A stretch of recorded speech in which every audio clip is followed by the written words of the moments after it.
Баршаларыңызға қайырлы күн. Бүгін үй жағдайында ресторандағыдай ең дәмді рамен дайындайтын боламыз. Ендеше видеоны соңына дейін көруді ұмытпаңыздар. Дәмі өте керемет болып шықты. Ыдысымызға суымызды құйып, жақсылап қайнатып алатын боламыз. Қайнаған суымызға раменнің дайын приправаларын салатын боламыз. Мен аз-аздан қостым, өйткені маған тым қатты ащы ұнамайды. Егер острый болған қаласаңыздар, барлығын қоссаңыздар да болады. Осылай біртіндеп барлығын салып шығатын боламыз. Кез келген рамен түрін алсаңыздар болады. Осылай бір араластырып аламыз. Енді қайнап тұрған суымызға лапшамызды салатын боламыз.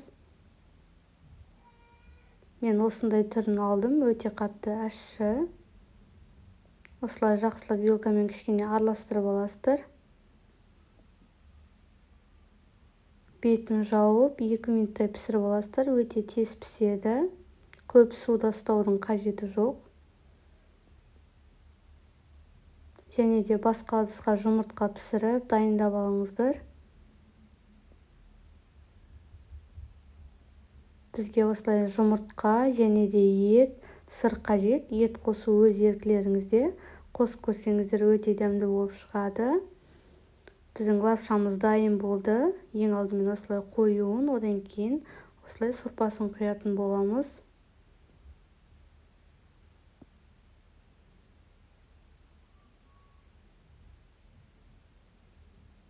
Осылай ыстық күйінде тез-тез құятын боламыз.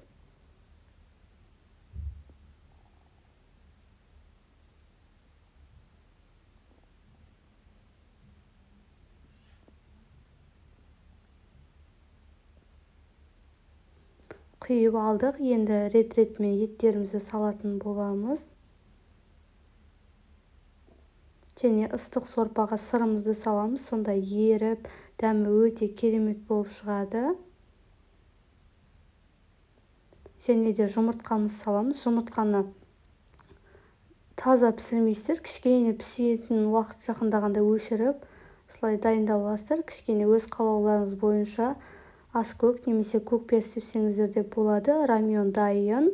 Видео ұнаса лайк басып, комментарий қалдырып кетіңіздер. Менің каналыма тіркелмеген болсаңыз тіркеліп қойыңыз. Күнде жаңа рецептер шығады.